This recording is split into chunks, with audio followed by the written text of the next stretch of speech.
Krishna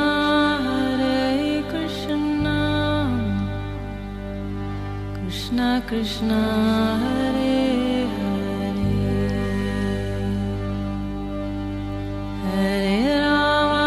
Hare Rama Rama Rama Hare Hare। नमस्कार, radio मानव रचना 107.8 FM पर मैं हूं सरिता आपके साथ और प्रोग्राम शुरू हो चुका है आत्मदर्शन। और इस प्रोग्राम में हमेशा की तरह हमारे साथ मौजूद हैं रागलेखा दासी जी, चरण आश्रित योगाचार्य श्रीमद् भक्तिवेदांत नारायण गोस्वामी जी की शिष्या। मैम, आपका बहुत बहुत स्वागत है हमारे स्टूडियो में। हरे कृष्ण। आत्मदर्शन प्रोग्राम में हम उस आत्मा के दर्शन करना चाहते हैं, उस आत्मा को जानना चाहते हैं, उसके स्वरूप को जानना चाहते हैं जो उस परमात्मा का अंश है। और पिछले कई एपिसोड से हम बात कर रहे हैं ब्रह्म संहिता के बारे में, जिसमें ब्रह्मा जी श्री कृष्ण की स्तुति कर रहे हैं, अपने आराध्य की स्तुति कर रहे हैं, जो उन्हीं की उत्पत्ति हैं, उन्हीं से जने हैं, उन्हीं में से उत्पन्न हुए हैं। और उनके गुणों का बखान और उनके स्वरूप का बखान करते हुए बहुत सारे श्लोकों के माध्यम से हमें रागलेखा दासी जी समझा रही हैं कि ब्रह्म संहिता में किस तरह से ब्रह्मा जी ने श्री कृष्ण की स्तुति की है, उनको याद किया है, उनके गुणों का बखान किया है। आज हम जिस श्लोक के बारे में बात करने वाले हैं वो है इसका 17वां श्लोक। 16 श्लोकों तक हम अपने पिछले कई एपिसोड में जान चुके हैं और आज हम जिस श्लोक के बारे में बात करेंगे वो है इसका 17वां श्लोक। तो रागलेखा दासी जी, आपसे जानना चाहूंगी इसके 17वें श्लोक के बारे में। जी, ब्रह्मा जी भगवान के नाभि कमल से कमलनाल उदित हुई और सोने के रंग की कमलनाल, और उसके ऊपर सोने का एक फूल था कमल का। उसके बाद ब्रह्मा जी उदित हुए तो उन्हें पता नहीं चला था मुझे क्या करना है। तब वो कमलनाल के भीतर गए, अंदर जाके देखा किंतु कुछ पता नहीं चला। तब जल की तरंगों से आवाज़ आई तप तप। तब ब्रह्मा जी को पता चला कि मुझे तपस्या करके और सृष्टि की रचना करनी है। तो इसलिए वो भगवान की स्तुति कर रहे हैं तरह तरह से। तो बता रहे हैं कि क्षीरम यथा दधि विकार विशेष योगात संजायते नहि तत् पृथगस्ति हेतौ यम य शंभुतामपि तथा समुपेति कार्यात् गोविंदमादि पुरुषम तमाम भजामि।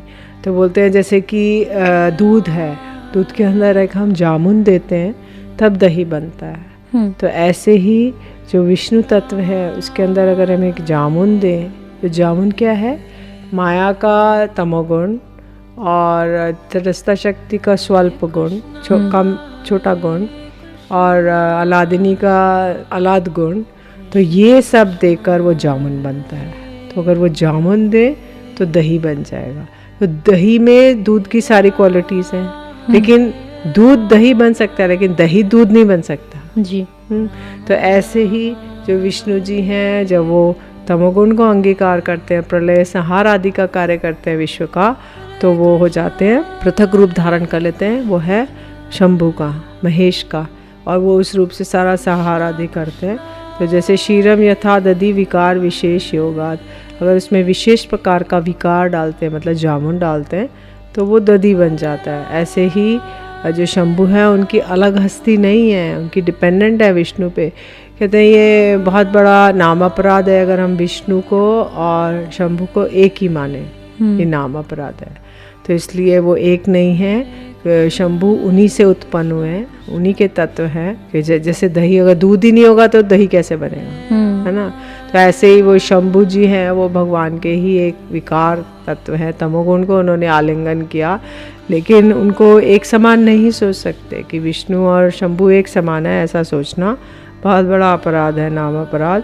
तो कहते हैं कि उन्होंने ये कार्य ग्रहण करके संहार आदि का कार्य ग्रहण किया। तो जब समुद्र मंथन हुआ तो मंथन में हलाहल विष निकला।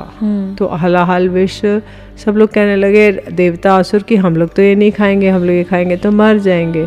तो इसलिए भगवान ने शंकर जी से कहा कि देवताओं को कहा कि उनसे जाके प्रार्थना करो कि वो इस हलाहल विष को पान करे। तो प्रभु की आज्ञा वो टाल नहीं सकते थे, इसलिए उन्होंने हलाहल विष को पी लिया। लेकिन पीने के लिए उन्होंने अपने गले में रख लिया, क्योंकि नीचे हृदय में उनके इष्ट देव हैं, इसलिए उन्होंने अपने हृदय में रख लिया। इसलिए उनका नाम हो गया नीलकंठ। कंठ में रख लिया, कंठ में बिल्कुल एक सुंदर आभूषण की तरह, जैसे कोई नीले रंग का आभूषण पहन लिया ऐसे वो रह गया। तो इसलिए जो शंकर जी हैं वो भगवान की आज्ञा से उन्होंने तमोगुण को अंगीकार किया। और उसके बाद एक बार भगवान ने उनको आदेश दिया कि तुम जाके ऐसे शंकर जी को आदेश दिया कि तुम जाके कैसे अप संप्रदाय का रचना करो और ऐसा गलत गलत विचार फैलाओ जिससे कि भगवान जो बहिर्मुख लोग हैं मुझ तक ना पहुंच पाए, केवल वो संसार में पड़े रहे, और जो केवल उन्मुख लोग हैं वही मुझ तक पहुंच पाए। तो शंकर जी ने शंकराचार्य के रूप में आकर और एक मायावाद रूपी कल्पित शास्त्र की रचना की, जिसको पढ़ने से जब लोग भ्रमित होने लगे और सोचा मैं ही ब्रह्म हूँ, मैं तत्त्वमसि, मैं ही ब्रह्म हूँ, सर्वम खलुदम ब्रह्म, कि मैं ही ब्रह्म हूँ, सब कुछ ब्रह्म है। तो ऐसा वो सोचने लगे। तो उन्होंने ऐसा क्यों किया कि ब्रह्मुख वालों को ऐसा इसलिए कहा कि बहिर्मुख लोग आकर उनके पास उनकी कामनाएं मांगते, अपनी कामनाओं की कुछ इच्छाएं करते रहते, तो उनको पूर्ण करनी पड़ती। तो इसलिए उनको सबको दूर रखने के लिए भगवान ने ऐसा एक कदम उठाया कि शंकर जी को कहा कि आप एक ऐसे बनकर ऐसे शास्त्र में उनको उलझा लीजिए जिससे वो उलझ के उसी में रहे, और जो केवल शुद्ध भक्त है, जो श्रद्धालु भक्त है, वही भजन करके मेरे पास तक आए। जी, कहते हैं भगवान की लीला अपरंपार है, कोई समझ नहीं पाया कि वो क्या चाहते थे और क्या किया उन्होंने इस सृष्टि को बनाया। और बहुत सारी ऐसी चीज़ों में इंसान फंसा हुआ है कि उसे समझ नहीं आता है, उसको समझने का टाइम नहीं है। वो सोचता है संसार में इतनी सारी चीज़ें, उसको समझ ले बहुत बड़ी बात है। एरोप्लेन बनाना उसके लिए बहुत बड़ी अचीवमेंट है, लेकिन उससे भी ऊंची है भगवान को जानना। तो वो हम भौतिक इसमें भगवान को जानना तो सब चीज़ों से ऊपर है। हाँ, तो हम भौतिक अचीवमेंट्स में, साइंस में, टेक्नोलॉजी में इतने उलझे हुए हैं, सेलफोन, लैपटॉप्स, ये लेकर हम सोचते हैं हम सबसे बड़े, दुनिया के सबसे ऊंचे हो गए हैं, किंतु इससे कुछ भी नहीं है, केवल खिलौने हैं वो। हाँ, लेकिन जो एक लोगों के दिमाग में एक बात है कि एक ही मनुष्य जीवन मिला है हमें, इसको पूरी तरह जी लो जो हमें मिला है, लेकिन जो भगवान को जानने की चीजें हमें क्या करना है भगवान तो को मनुष्य को जीवन इसीलिए मिला है भगवान को जानने के लिए। और हम लोग क्या करते हैं, eat drink and B Mary, कि बस खाओ पियो मौज करो, और इसीलिए हमें वो मिला, नहीं तो हम पशु बन जाते हैं। जी, बहुत सुंदर, बहुत सारी बातें हम जान रहे हैं आत्मदर्शन प्रोग्राम में, किस तरह से भगवान जो है वो सत्य है, बाकी सब कुछ मिथ्या है। आगे और भी बातें करेंगे, रागलेखा दासी से और भी बहुत कुछ जानेंगे, लेकिन अभी वक्त हो चला एक छोटे से ब्रेक का। सुनते हैं एक प्यारा सा भजन, फिर लौट कर आते हैं। आप जुड़े रहिए रेडियो मानव रचना 107.8 FM के साथ। Feel good, feel live.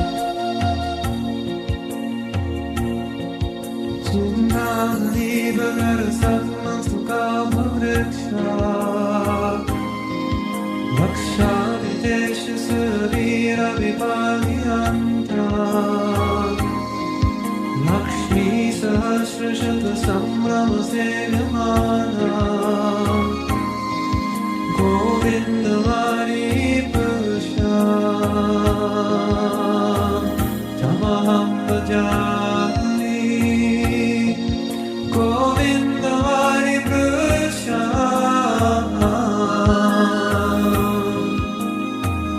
तमहं भजामि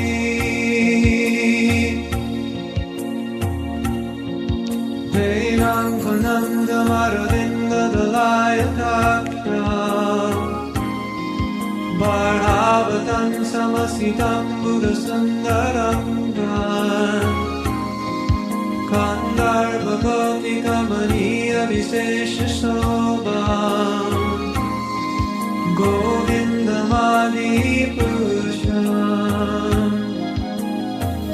तमहं भजामि गोविन्दमादिपुरुषं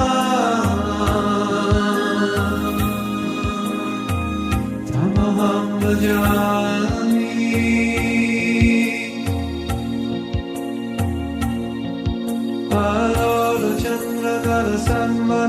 आलोलचन्द्रकरसन्मनमानवंशी वृन्दागदं वनयकेलिकलाविलासम् शैवं पिबङ्गललितं यथा प्रकाशम् गोविन्दमादिपुरुषं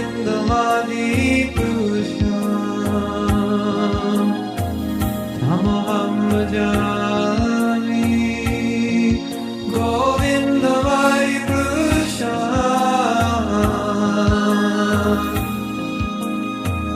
तमहं भजामि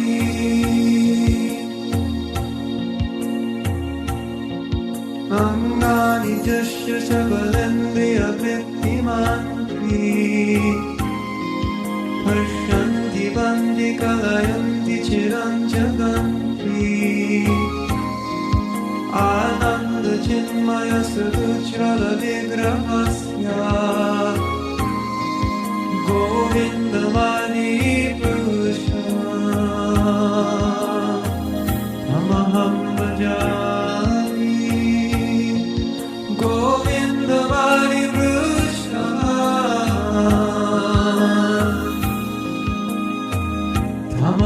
भजामि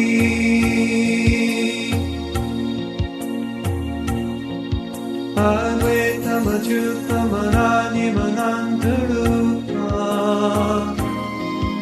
अन्यं पुराणपुरुषं नवयौवनं स्यात् वेदेषु दुर्लभमदुर्लभमात्मवाक्यो गोविन्दमानि पुरुषमहं भजामि गोविन्दमानि पुरुषमहं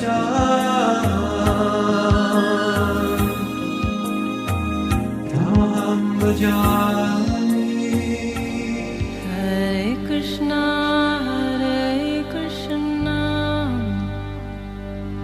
Krishna Krishna, Hare Hare,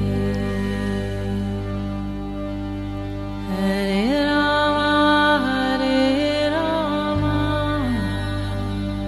Rama Rama, Hare Hare। स्वागत है आप सभी का एक बार फिर रेडियो मानव रचना 107.8 FM पर। मैं हूं सरता, आपके साथ प्रोग्राम चल रहा है आत्मदर्शन, जहां हम बात कर रहे हैं ब्रह्म संहिता के बारे में और बहुत सारे श्लोकों के माध्यम से जान रहे हैं कि ब्रह्मा जी किस तरह से स्तुति कर रहे हैं भगवान श्री कृष्ण की। बढ़ते हैं अपने अगले श्लोक की तरफ, जो है 18वां श्लोक। क्या कह रहा है इसका 18वां श्लोक? जी, ब्रह्मा जी कह रहे हैं कि दीपार्चरे वही दशांतर मबयुपेत्य दीपायते विवृत हेतु समान धर्मा यस्तादृगेव हि च विष्णुतया विभाति गोविंदमादि पुरुषम तमाम भजामि। तो इसमें एक उदाहरण दे रहे हैं कि जैसे एक बत्ती है, दीपक है, कैंडल हमने जलाई जी, तो उसकी जो शिखा है वो दूसरी बत्ती का संयोग पाकर दूसरे दीपक के रूप में परिणत हो जाता है। एक बत्ती मोमबत्ती से दूसरी मोमबत्ती जलाते हैं तो एक और न्यू मोमबत्ती बन गई, जी जी, है ना। और अपने जो मूलभूत पहले दीपक के समान धर्म को ही प्रकाशित करती है। जैसे वो उसका धर्म है जलना, ये भी जल रही है। तो ऐसे ही गोविंद जो है विष्णु रूप से प्रकाशित हो जाते हैं। तो गोविंद क्या करते हैं? गोविंद एक स्वरूप से तो ब्रजधाम में रहते हैं, लेकिन जैसे उनका ऑफिस जो है वो है बैकुंठ, तो उसमें वो चतुर्भुज है और शेष शैया पे लेटे हुए लक्ष्मी जी चरण चापन कर रही हैं। तो वो उनका ठीक वैसा ही रूप है। जैसे कि एक मोमबत्ती से दूसरी मोमबत्ती जलाएंगे तो दूसरी मोमबत्ती भी वैसी ही लगेगी जैसे कि पहले थी, सेम कलर कॉम्बिनेशन, सब कुछ सेम होएगा। तो ऐसे ही भगवान जो विष्णु हैं वो भगवान का ही एक स्वरूप है।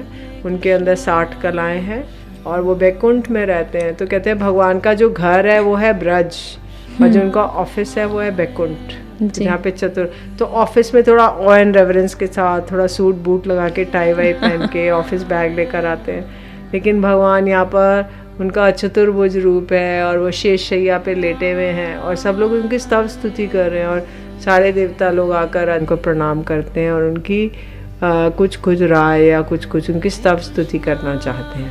तो इसलिए ये ब्रह्मा जी बोल रहे हैं कि जैसे दीप शिखा एक दूसरी शिखा एक शिखा से मिलती है, ऐसे ही विष्णु भी भगवान से ही मिलते हैं, उन्हीं का अंश है। जी, मतलब जितने भी ब्रह्मा विष्णु महेश जो कहते हैं ये सब उसी श्री कृष्ण का अंश हैं जो परम सत्य नहीं, वो उनकी शक्तावेश हैं। जैसे ब्रह्मा जी को सृष्टि की रचना करने मिली है और जो विष्णु जी हैं वो उनको मेंटेनेंस करते हैं सृष्टि को, और जो शंभू जी हैं वो उनके प्रलय करते हैं। तो तीनों उन्हीं में से उत्पन्न हुए तो हैं। नहीं, तीनों उन्हीं का एक जैसे कि मिनिस्टर्स हैं। जैसे अलग अलग पोर्टफोलियो मिलता है ना मिनिस्टर्स को। गवर्नमेंट ऑफ इंडिया मिनिस्टर बनाती है कि अलग अलग काम करो। कोई इलेक्ट्रिसिटी मिनिस्टर है, कोई वाटर मिनिस्टर है, कोई फाइनेंस मिनिस्टर है, ऐसे है। ऐसे ही अलग अलग इनको ये दिया हुआ है, चार्ज दिया हुआ है। दुर्गा देवी को दिया है कि ब्रह्मांड को देखो, ब्रह्मा जी को दिया है तुम सारे ब्रह्मांड को बनाओ, और शंकर जी को बोला सबको खत्म कर दो, डिस्ट्रॉय, और उनको बोला है तुम मेंटेन करो विष्णु जी को। तो इस तरह से अलग अलग पोर्टफोलियो इनको दिए हुए हैं और लोग अलग अलग कार्य करते हैं। जी, रेडियो मानव रचना 107.8 FM पर प्रोग्राम चल रहा है आत्मदर्शन। ब्रह्म संहिता के बारे में हम जान रहे हैं रागलेखा दासी जी से। 18 श्लोक तक हम इसकी व्याख्या कर चुके हैं और अभी लेते हैं एक छोटा सा ब्रेक, सुनते हैं प्यारा सा भजन, फिर लौट कर आते हैं। आप जुड़े रहिए रेडियो मानव रचना 107.8 FM के साथ। Feel good, feel live.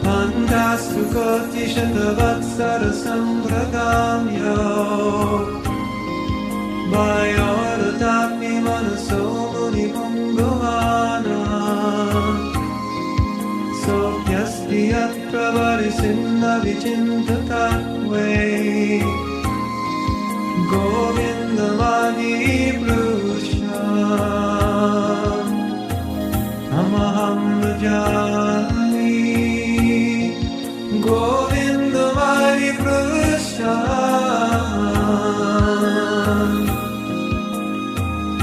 अहं भजामि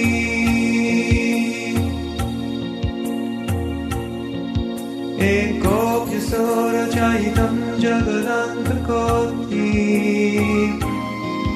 यच्छक्तिरस्ति जगदन्तचयारन्ध्रा अन्धत्तरस्तपरमानुचयन्तरस्ता गोविन्दमादि पुरुषा अहं भजामि गोविन्दमादि पुरुषा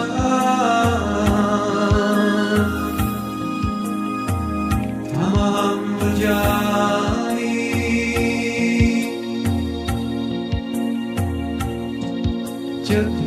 चिद्भावभावितधियो मनुजस्तथैव सम्प्राप्य रूपमहिमानुषयानुभूषा शुक्तार्यमेव निगमा प्रतितास्तु भन्ति गोविन्दमादि पुरुषा अहं भजामि गोविन्दमादि पुरुषा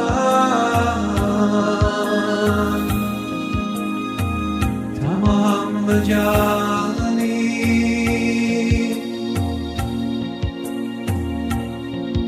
आनन्दचिन्मय सा प्रतिभाविताभिः ताभिर्यरेव निजरूपतया कुलाभिः गोलोक एव निवसत् अखिलात्मभूतो गोविन्दमादि पुरुषा अहं भजामि गोविन्दमादि पुरुषा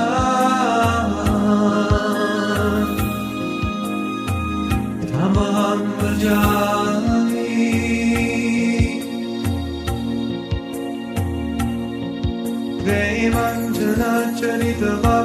प्रेमाञ्जनचरितभक्तिविलोचनेन शन्दस्सदैव हृदयेषु विलोकयन्ति यं शैमशुण्डलमचिन्तगुणस्वरूपा गोविन्दमादि पुरुषा अहं भजामि गोविन्दमादि पुरुषा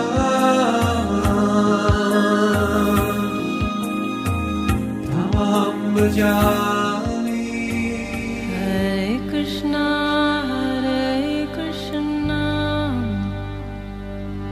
Krishna Krishna, Hare Hare,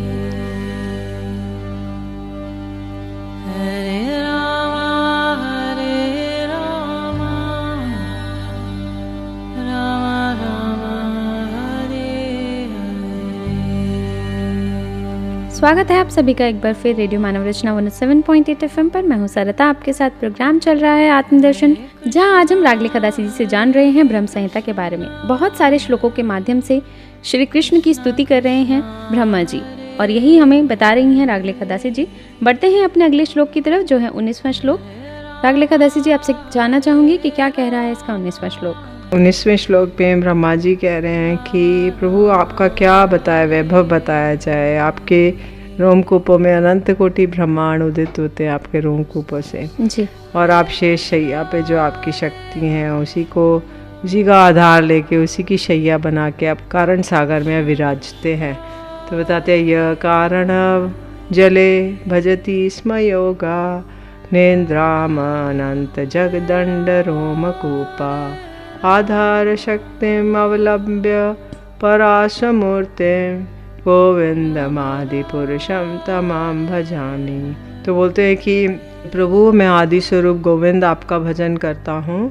आपके रोमकूपों से अनंत कोटि ब्रह्मांडों को धारण करने वाले जो गोविंद है और जिनकी आधार शक्ति शेष जी है। क्योंकि जैसे कोई भी चीज़ के ऊपर जैसे हम लोग लेटते हैं तो एक बेड चाहिए ना, पलंग चाहिए।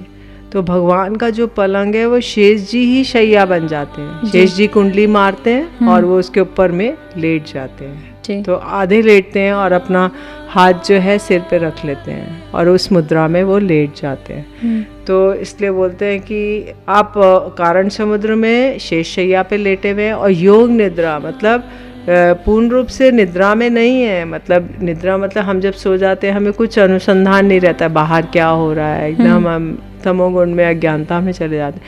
लेकिन भगवान का निद्रा ऐसा नहीं है, योग निद्रा है। वो सब कुछ देख सकते हैं, कब सब कुछ सुन सकते हैं, वो पूर्ण तरह से अवेक हैं लेकिन दिखा रहे हैं वो सो रहे हैं। तो इसको कहते हैं योग निद्रा। तो भगवान का होते ना चतुर्मास्य होता है, तो चतुर्मास्य में भगवान सो जाते हैं पर एक्चुअली में सोते नहीं, वो योग निद्रा का समय है। इसलिए बोलते हैं शयन एकादशी होती है, एक उत्थान एकादशी होती है। अच्छा। तो शयन एकादशी पे वो सो जाते हैं 4 महीने, उत्थान में वो जाग जाते हैं।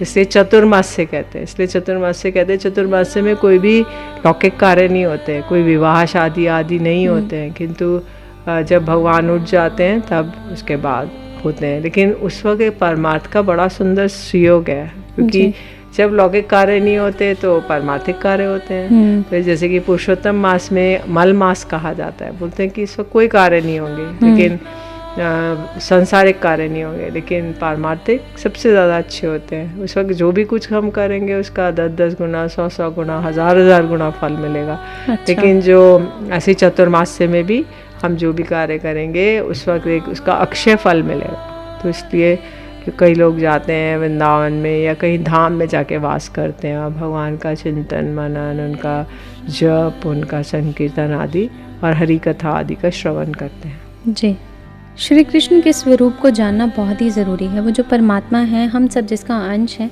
और जितना भी संसार है, चाहे वो भौतिक संसार है चाहे अलौकिक संसार है, सारा संसार उन्हीं का बनाया हुआ है। हम सिर्फ 1/4 एरिया में हैं, बाकी 3/4 एरिया की इमेजिनेशन भी हम नहीं कर सकते हैं।